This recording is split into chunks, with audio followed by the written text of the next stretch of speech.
তার মুখশ্রীতে চিন্তার ভাব। নিয়ঞ্জন বারবার তার মেয়ের হাত পায়ে মালিশ করে দিচ্ছে, সাথে জিন আর লিসাও রয়েছে। চোখ মুখে কঠোর ভাব আরিম সাহেবের। রাত বেশি হয়ে যাওয়াতে ডাক্তার নিয়ে আসতে পারেনি। জাঙ্কুকে সে অনাকাঙ্ক্ষিত বাক্যটি শোনার পরই তে অস্ফুট স্বরে কিছু বলে জ্ঞান হারিয়ে ফেলে। আগে কখনো এমন পরিস্থিতির শিকার হয়নি তে।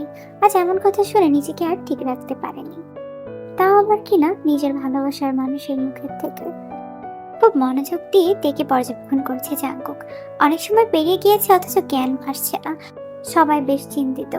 আরিম তো জাঙ্কুককে মনে মনে সন্দেহ করছে, কিন্তু কিছু বলছে না। সে ভাবছে হয়তোবা জাঙ্কুক কিছু বলেছে যার কারণে তে জ্ঞান হারিয়েছে। জিমিন, জিসো আর ইউনু জানে না এসব রহস্য। তে জ্ঞান হারানোর পর জাঙ্কুক তাড়াতাড়ি করে তাকে ধরে ফেলে। জাঙ্কুক নিজের কোলে তুলে নেয় তেকে, তারপর বাড়িতে নিয়ে আসে। কিছুটা ঝুঁকে জাঙ্কুক দু আঙুল দিয়ে তের গাল স্পর্শ করে। তার মনেও চিন্তারা জমা বেঁধেছে। নিয়ঞ্জন অস্থির হয়ে উঠেছে। অনেক সময় পেরিয়ে গেল অথচ মেয়েটার জ্ঞান ফিরছে না। কপালে কিঞ্চিত ঘাম জমা হয়। অস্থির হয়ে বলল, জাঙ্কুক বাবা, কতক্ষণ হয়ে গেল? আমার তো এবার চিন্তা হচ্ছে ভীষণ। না জানি মেয়েটার কি হয়েছে। নিয়ঞ্জনের কথা শুনে জাঙ্কুকের কপালে ভাঁজ পড়ে। যদি একবার টের পেত যে তার প্রেয়সী তার পেছনে দাঁড়িয়ে আছে, তাহলে কখনো এসব বলতো না। প্রেয়সী না বুঝেই এমন পেয়ে গিয়েছে। বেশ অনেকক্ষণ পর তের জ্ঞান আসে। পিটপিট করে চোখ খুলে সে। জাঙ্কুক সোজা হয়ে তার সামনে দাঁড়িয়েছিল। চোখ খুলতে দেখে খানিকটা দূরে সরে যায় জাঙ্কুক, যারা প্রেয়সী তাকে দেখে সবকিছু আবার মনে না করে। নিয়ঞ্জন তাড়াতাড়ি করে তের পাশে এসে বসে। ঠিক আছিস মা? কি হয়েছে তোর? এভাবে অজ্ঞান কেন হয়ে গেলি? তে শুধু চেয়ে আছে, মাথাটার চারপাশে একটু ঘোরায়। চারপাশে খুঁজেও সে একজন মানুষকে দেখতে পেল না। সবকিছু মনে পড়লে তে আবারও মৃদু কেঁপে ওঠে। এক কাহিনী নিয়ে আর ভাবতে পারছে না। ক্রমশ দম বন্ধ হয়ে আসছে। তার ভালোবাসার মানুষ এমন কাজের সাথে জড়িত, এটা ভাবতেই তার কেমন যেন করছে। মাথাটা আবারও ব্যথা করছে। কেন এত খারাপ লাগছে তার? কেন সে সহ্য করতে পারছে না? তার জ্ঞান ফিরতেই সবাই থেকে বলে আর কিভাবে জ্ঞান হারিয়েছে। তে তো চুপচাপ তাদের কথাই শুনছিল, কোনো কথা বলছিল না। এমন সময় জিন এসে বলে, মেয়েটাকে একটু একা থাকতে দাও, একটু বিশ্রাম করুক মেয়েটা। এত প্রশ্নের উত্তর কিভাবে দিবে? নিয়ঞ্জন, যাও মেয়ের জন্য খাবার নিয়ে আসো। সবাই রুম থেকে বের হয়ে গেল। জিমিন গেল না, বরং তের পাশেই বসে থাকলো।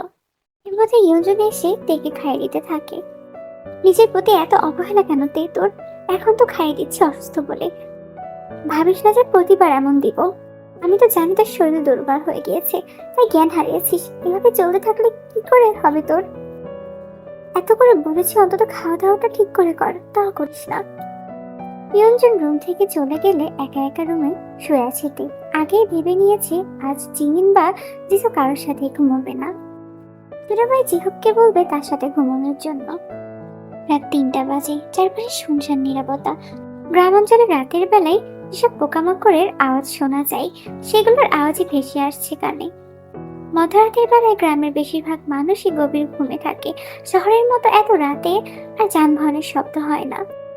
যেমন নিশ্চিন্তে মানুষ ঘুমাতে পারে, ঠিক তেমন নিশ্চিন্তে ঘুমিয়ে আছে তে। তার সামনে যে এক কঠোর মানব বুকে হাত গুজে দাঁড়িয়ে আছে, সে কি জানে? প্রায় 15 মিনিট ধরে দাঁড়িয়ে প্রেয়সীকে দেখে যাচ্ছে সে। একজনকে চিন্তায় ফেলে সে এখন শান্তিতে ঘুমিয়ে আছে। জাঙ্কুক হাঁটু গেড়ে বসে তের পাশে, আলতো করে স্পর্শ করে মেয়েটির গালে। এক দৃষ্টিতে চেয়ে আছে সে, তবুও যেন এভাবে চেয়ে থাকতে মন চাচ্ছে শুধু।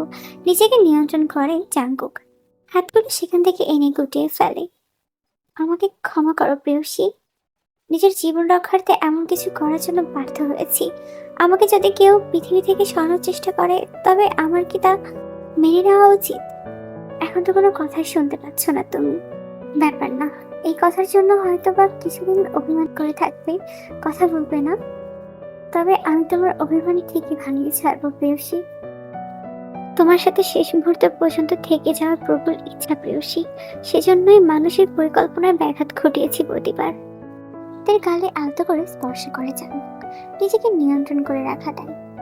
শেষমেশ চুমু এঁকে দেয় তের কপালে। এরপর হনহন করে রুম থেকে চলে যায়। সকালে ভোর হতেই তে উঠে পড়ে। পুরো বাড়ির মানুষগুলো এখনো ঘুমিয়ে আছে, অথচ পাখিদের শব্দ কমছে না। তেও আজ সকালবেলায় পাখিদের মতোই তাড়াতাড়ি উঠে পড়ে।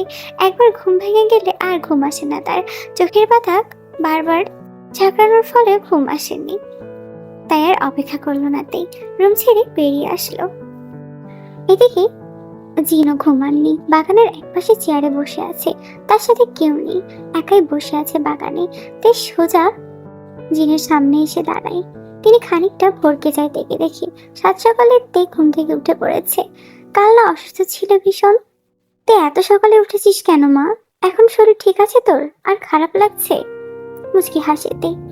না বড় মা, এখন মোটামুটি ভালো লাগছে। তা এত সকালে তুমি এখানে বসে আছো যে? ঘুম আসছে না তেই, নামাজ পড়ে এখানে এসেছি। এখন তো সকাল হয়ে গেল একদম। বড় মা, একটু বাবার কবরের কাছে যাব, এসেছি পর্যন্ত যেতে পারিনি। মায়ের যদি মনটা খারাপ হয়ে যায় সেজন্য। জিমিন আপু আর জিসোর সাথে ঘুমানোর ফলে সকালে তাড়াতাড়ি উঠতে পারতাম না। আজ ভালোই হলো, মাও ঘুমিয়ে আছে, জানবে না যে কোথায় গিয়েছি। আমি শুধু কবরটা দেখেই চলে আসব। গ্রামে এসেছি আর সেখানে যাব না? যাই একটু বড় মা। জিন সরে চোখে তাকায় তেই দিকে। চেয়ার ছেড়ে উঠে দাঁড়িয়ে তের কাঁধে হাত রাখে। তে মাথা নিচু করে রেখেছে, দেখে বসে যাচ্ছে, কান্না পাচ্ছে ভীষণ। তা সেটা থামানোর চেষ্টা করছে। এক পর্যায়ে বারবার ঢোক গেলে নিজের মনে থাকার কষ্ট সেখানটাই সীমাবদ্ধ করে রাখতে চাই। চল, আমিও যাবো তোর সাথে। বড় মা, আমি একাই যাই। বাসার কেউ উঠলে তো আবার আমাদের খুঁজে না পেয়ে চিন্তা করবে। তুমি থাকো, আমি যাই। মা আমাকে খুঁজলে বলো যে আমি বাহিরে হাঁটাহাঁটি করছি, আর মা ওঠার আগেই চলে আসার চেষ্টা করব। জিনের তেকে একা ছাড়তে মন সায় দিল না, তাও সে কিছু একটা ভেবে তেকে যাওয়ার জন্য অনুমতি দিল। তে আর কিছু না ভেবেই হাঁটা শুরু করলো। গ্রামে আসার পরপরই মন চাচ্ছিল তার বাবার কবর কাছে একটু যেতে, দেখে আসতে তার বাবার কবর। কিন্তু ইয়ঞ্জনের জন্য যেতে পারেনি। এখানে এসেছে তার মায়ের মন ভালো করার জন্য। সেখানে যদি তার মায়ের মন খারাপ হয়ে যায় তাহলে তার মোটেও ভালো লাগবে না। আজ মুখ্য সুযোগ পেয়েছে যাওয়ার, তাই আর সুযোগটা হাতছাড়া করলো না সে। গুটিসুটি মেরে মাটির উপর নির্বিঘ্নে বসে আছে তে। বাবার কবর দিকে তাকালেই বুক চিরে কাটতে মন চাই। ভেতরে তো আর ঢুকতে পারেনি, বাইরে বসে দেখে যাচ্ছে তার বাবার কবর। এদিকটায় মানুষের আনাগোনা খুব কম, তাই তে নিশ্চিন্তে বসে আছে। জাঙ্কুক তাড়াহুড়ো করে ওখানটায় আসে। তার মায়ের কাছ থেকে শুনেছে তে এখানে এসেছে, আর দেরি না করে তাড়াতাড়ি সে এখানে চলে এসেছে। একা একা গিয়েছে মেয়েটা, সে চিন্তা করেই জাঙ্কুক দ্রুত এসেছে। হঠাৎ দেখি টেনে তার সামনে দাঁড় করাই, ভাও চেপে মিশিয়ে নেয় বক্ষ পিঞ্জিরায়। শুভ্র রঙের পাঞ্জাবি পরিহিত লোকটার বুকের সাথে মাথা লেগে আছে তেল। অচেনা মনে হলো না মানুষটাকে। তার বক্ষে আবদ্ধ হলে নিজেকে সুখ পাখি মনে হয়, তবে এইসব দিক খেয়াল নেই তার। ক্রমশ কেঁদে যাচ্ছে, চোখের পানি যেন উপচে পড়ছে। জাঙ্কুক এক হাতের মাথায় রাখে, আলতো করে চুলগুলোতে হাত বুলিয়ে দেয়, নরম স্বরে বলে, ইতনাতেই যিনি চলে গিয়েছেন, এত কেঁদেও তাকে ফিরে আনা যাবে না। আমার মনে হয় একটা শিশুও কথাটি বুঝবে, অথচ 19 বছরের অধিকারী মেয়েটি আজ পর্যন্ত এই কথাটি বুঝলো না। দমে যাইতে তার খেয়াল নেই কিছুতেই। জাঙ্কুকের বলা কথাটিও যেন শুনতে পাচ্ছে না। বুকের কাছে ভেজা ভেজা লাগছে জাঙ্কুকের। বুঝে গিয়েছে প্রেয়সীর চক্ষুজোড়া থেকে গড়িয়ে পড়া নোনা পানি সেগুলো। এবার জাঙ্কুক একটু ধমকের সুরে বলে, বুকে টেনে নিয়েছে বলে ভেবো না যে আমার পাঞ্জাবি ভিজিয়ে দিলেও কিছু বলবো না। আমি কিন্তু তোমাকে সান্ত্বনা দেওয়ার জন্য বুকে টেনে নিয়েছি, আমার পাঞ্জাবি ভেজানোর জন্য নয়। তে এক ঝটকায় সরে আসে, অন্যদিকে ফিরে তাকিয়ে আছে তে। হাতের উল্টো পিঠ দিয়ে চোখের পানি মুছে ফেলে। মনে পড়লো সে কালকের কথা। সাথে সাথে জাঙ্কুকের দিকে তাকালো, উচ্চস্বরে বলল, কোনো খুনির আমাকে জড়িয়ে ধরার অধিকার নেই। কেন ধরেছিলেন আমায়?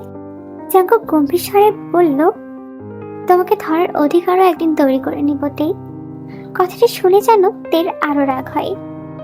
বাজে কথা বন্ধ করুন, চলে যান এখান থেকে। নিতে এসেছি, চলে যেতে নয়। আপনার সাথে আমি কোথাও যেতে চাই না, দয়া করে চলে যান। খুনি যে বলেছ, এর মানে কি জানো? খুনিরা কিন্তু মানুষ খুন করে, ভুলে যেও না। তাই সতর্কবার্তা জানাচ্ছি, তোমার এই তেরামোর জন্য যে তোমাকে খুন করতে বাধ্য হব। তে কেঁপে ওঠে, দুপা পিছিয়ে যাবে সেই মুহূর্তে জাঙ্কুক হাত ধরে সামনে বরাবর এনে দাঁড় করাই থেকে। তে হাত ছাড়ানোর চেষ্টা করে। হাত ছাড়ুন তো, আমার বিরক্ত লাগছে। লাগুক বিরক্ত। আপনি ভুলে যাবেন না আমরা কোথায় দাঁড়িয়ে আছি? ভুলিনি, আর হাতও ছাড়বো না। আপনার মতো খুনির আমার হাত ধরার কোনো অধিকার নেই।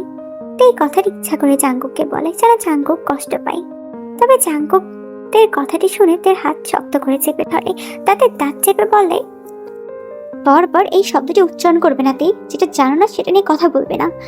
কোনো টু শব্দ ছাড়া আমার সাথে এখনই এই মুহূর্তে বাসায় যাবে, নাহলে থাপড়ে মুখের আকৃতি চেঞ্জ করে দেবো।